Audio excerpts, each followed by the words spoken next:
उठो मेरे जम्मू कश्मीर के गरीबों को जगा दो, काफे कुबरा के दरो दीवार हिला दो। इस खेत से दहका को मयसर न हो रोजी, उस खेत के हर गुंदा में खोशा को जला दो। कबीर खड़ा बीच बाजार, मांगे सबकी खैर, ना काहे से दोस्ती ना कहीं से बैर। कबीर हुसैन अब एक ही काम करो, या तो आप नौकरी करो या आप लीडरी करो, दो ही चीजें होंगी।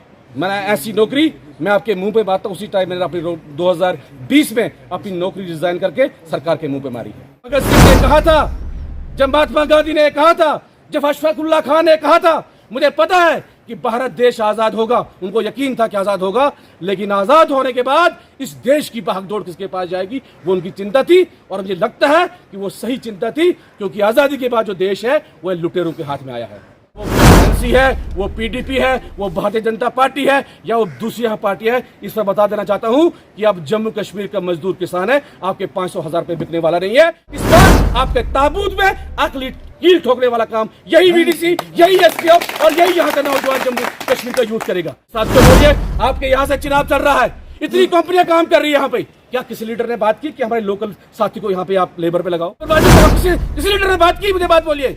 हम नहीं बोल रहे कि हमारे मजदूर साथी को आप इंजीनियर बनाओ, हम ये नहीं बोल रहे कि हमारे मजदूर साथी को आप कोई बड़ी जेई की पोस्ट दे दो, लेकिन मजदूरी करना चाहता है, सुपरवाइजर तो लगा सकते हो ना, आप उसको ड्राइवर तो लगा सकते हो ना, लेकिन नहीं, कोई लीडर यहाँ से बात नहीं करेगा। क्यों बात नहीं करेगा? क्योंकि ये इनको मुझसे मिले हैं, इनको हफ्ता आता है, इनको महीना आता है, और फिर आके ये आपके जो बच्चों को वहां पे जस्ट करे हैं। 30 साल किसी पार्टी में थे, आज पार्टी चेंज करके दूसरी जगह पे आए हो, तो सिर्फ शराब चेंज हुई है, बोतल वही है। आपका इशू है, उसमें मैं बाद में आऊंगा, लेकिन मैं यहाँ पे कोई पॉलिटिकल बात भी नहीं करूंगा और पॉलिटिकल से हटके भी नहीं होगी, और ना ही हमारे कबीर खड़ा बीच बाजार, मांगे सबकी खैर, ना काहे से दोस्ती ना कहीं से बैर।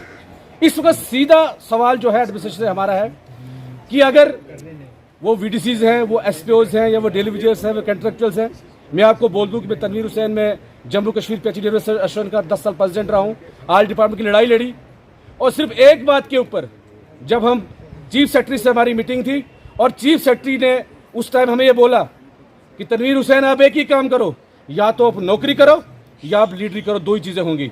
मैंने ऐसी नौकरी, मैं आपके मुंह पे बात, उसी टाइम मैंने अपनी 2020 में अपनी नौकरी रिजाइन करके सरकार के मुंह पे मारी है। तो साथियों, हम यहाँ जम्मू कश्मीर के एडमिनिस्ट्रेशन की भीख मांगने के लिए नहीं है, लेकिन आज सोचने का वक्त है, आज सोचने का समय है कि आजादी के 75 साल गुजरने के बाद भी आज हम अपनी सैलरी ढूंढ रहे हैं, आज हम अपनी सड़क ढूंढ रहे हैं, आज हम पानी ढूंढ रहे हैं।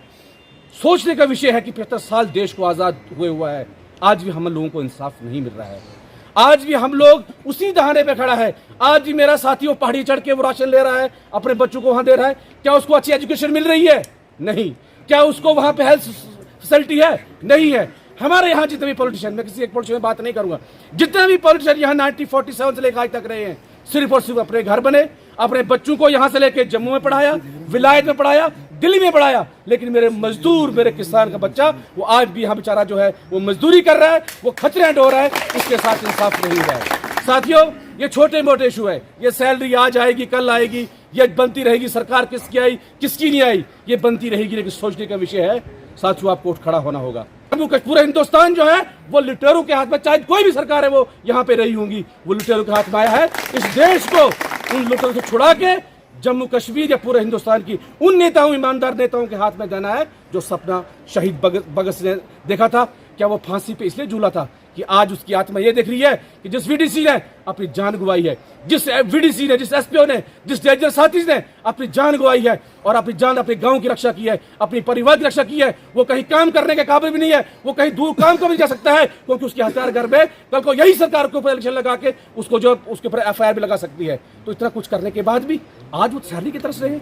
आज किस हिंदुस्तान में देखे थे? क्या इस हिंदुस्तान का सपना महात्मा गांधी ने देखा था? क्या इस हिंदुस्तान का सपना जो है हमारे जो वीर सावरकर है उनने देखा था, जिन्हें अपने जहां जो फांसी पे चढ़े थे? क्या उन्होंने इस भारत का सपना देखा था? नहीं। लेकिन साथियों, कहीं ना कहीं यहाँ पे जो है हमारे जो जो अकीद पे है, बात वहीं पे आती है कि जो पॉलिटिशियन जम्मू कश्मीर के अंदर रहे या पूरे हिंदुस्तान में रहे, जिन्हें सिर्फ अपना घर देखा, अपना भाई देखना, अपना साला देखना, अपना भाई भतीजा देखा, उससे आगे वो नहीं बढ़े। और कोई भी यहाँ से इशू उनके पास गया, उसको वहीं दबा दिया, कहता है कि यार इसकी आवाज कौन उठाएगा, इसका क्या बना। हाँ, एक ठेकेदार बना दिया इलेक्शनों में, वो ठेकेदार जाएगा, वो 10 वो रुपया 20-30 रुपए जेब पर डाल के वो 20-30 वोट देकर उनको दिखाएगा, वो ठेकेदार बनेगा। अब तो फिक्र आप कर रहे हो, लेकिन आने वाले संतान की फिक्र भी करो कि किस तरह से आपके बच्चों जो इसका डिप्रेशन में, उनको रोजगार दिया किस तरह मिले। यहाँ पे 5 साल के लोग जो नौकरी कर रहे हैं, जनाब डोडा के अंदर देखिए, वहां भी प्रोजेक्ट है, लेकिन कोई यहाँ पर लीडर बात नहीं करेगा। उनको पता कि यहाँ का और कोई भी साथी थोड़ा सा उसको एम्पावर मिल गया, थोड़ा सा उसको रोजगार मिल गया, कल हमारा झंडा उठाने के लिए कोई नहीं रहेगा। लेकिन उनकी गलतफहमी है, ये यही झंडा जो है इनकी पार्टियों का इनका कफन बनाएंगे आने वाले इलेक्शन में। साथियों, आप तैयार हो जाओ। मैं नहीं कहता हूं आप तनवीर हुसैन को वोट दो, आप अशोक काजू जी को वोट दो या आप बाली साहब को वोट दो, लेकिन साथियों जो भी सही लीडर है, मैं कहता हूं कि आपके बीच में क्या आपके साथियों में इतना हिम्मत नहीं कि आप सरपंच बन सकते हैं? क्या आपके साथियों में इतनी हिम्मत नहीं है कि आप ऐसे बीडीसी चेयरमैन बन सकता है, आप डीडीसी बन सकता है? क्या इस बहनाल की पूरी जो वैली है, इस बहनाली वैली में क्या एक साथी हमारा ऐसा नहीं है, एक गरीब आवाम का, जो असेंबली में जाके आप लोगों की आवाज उठाए, आप लोगों के लड़े? कैसा साथी कोई नहीं है? क्या आप चाहते हो कि यहां से भी आपका एक ऐसे गरीब साथी? देखिए, भूख की तरफ वही, भूख की शिद्दत वही बर्दाश्त कर सकता है जिससे भूख देखी हो। हमने देखी सड़कों पे भूख, हमें भूख का एहसास है, लेकिन उन लोगों को भूख का एहसास नहीं है जो एसी में बैठकर दिल्ली या जम्मू जाके यहाँ प्लान बनाते हैं। नहीं, जो टिकटें दिल्ली से भेजते हैं, जो टिकटें जम्मू से भेजते हैं, जो कश्मीर से भेजते हैं, उन वहां पर प्लान नहीं बनते हैं। हमारी पार्टी का, मैं पॉलिटिक्स यहाँ पे एड नहीं करना चाहता था, लेकिन अशोक जी बोला हमारा पार्टी का एजेंडा है कि अगर खड़ी से कोई हमारा कैंडिडेट होगा, वो खड़ी के लोग उसको बोलेंगे कि हमारा कैंडिडेट है, हम उसके साथ है। अगर बहरहाल से कोई कैंडिडेट, बहरहाल के लोग, जो लोगों की आवाज होगी, जो जनता की आवाज होगी, पार्टी भी उसी को है अपनी आवाज बनाएगी। इसलिए देखिए, आप पॉलिटिक्स करें नहीं करें, क्योंकि पॉलिटिक्स हट के जो मुद्दे जो है ये हल नहीं होंगे। हमने यहाँ पे कांग्रेस को भी देखा, हमने यहाँ पे डीपीएपी को भी देखा, हमने यहाँ पे वही चेहरे जो 370 के पहले किसी पार्टी में थे, आज पार्टी चेंज करके दूसरी जगह पे आए। वो तो सिर्फ शराब चेंज हुई है, बोतल वही है, सिर्फ ये वही, सिर्फ और कुछ नहीं बदला है। सिर्फ आज ये कह रहे हैं नहीं जी हम आपको बिजली फ्री दे देंगे। जब आपको कैबिनेट मिनिस्टर बनाया, जब आप फाइनेंस मिनिस्टर थे, जब आप दिल्ली में बड़ी बड़ी जगहों में बैठे थे, तब आपको गरीब आवाम याद नहीं आई? अब जब चीफ मिनिस्टर जम्मू कश्मीर के रहे, तब आपने नहीं कहा कि बिजली हम फ्री देंगे। यार, इतने बेकार पॉलिटिशियन जम्मू कश्मीर के हैं, यहाँ का पानी, यहाँ की बिजली और यहाँ से उठा के दिल्ली वाले खरीद रहे हैं, लोगों को जो है फ्री में दे रहे हैं। और हमारे लोगों को बोलते आपको स्मार्ट मीटर लगेंगे, आपको पानी का चारे काटना है, आपको वो देखेंगे। और नौजवान, इतना 30 लाख नौजवान जो बेरोजगार है, उसकी बात कोई नहीं करेगा। 200 रुपए आपको टमाटर किलो बिक रहा है, 250 रुपए टमाटर किलो बिक रहा है, 100 रुपए से कम कोई सब्जी नहीं है। मजदूर कैसा अपना घर चलाएगा? इसके लिए कोई सरकार बात नहीं कर रही है। तेल इस वक्त 200-250 रुपए किलो है। या तो मुझे बोलिए कि वीडीसी के लिए अलग तेल है, या मुझे बोलो कि गरीब आवाम के लिए अलग तेल है, और मिस्टू के लिए तेल तो एक ही है ना सर, चावल तो एक ही, सब्जी तो एक ही है ना।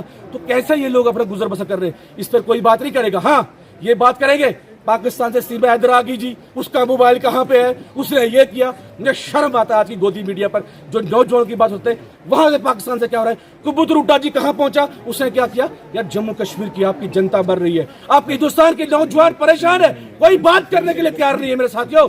इसलिए आपको उठना होगा, आपको इकट्ठा लड़ना होगा, और लड़ाई जो है, इस लड़ाई को पाई तक पहुंचाना होगा। ये लड़ाई खाली हम अकेले नहीं लड़ सकते।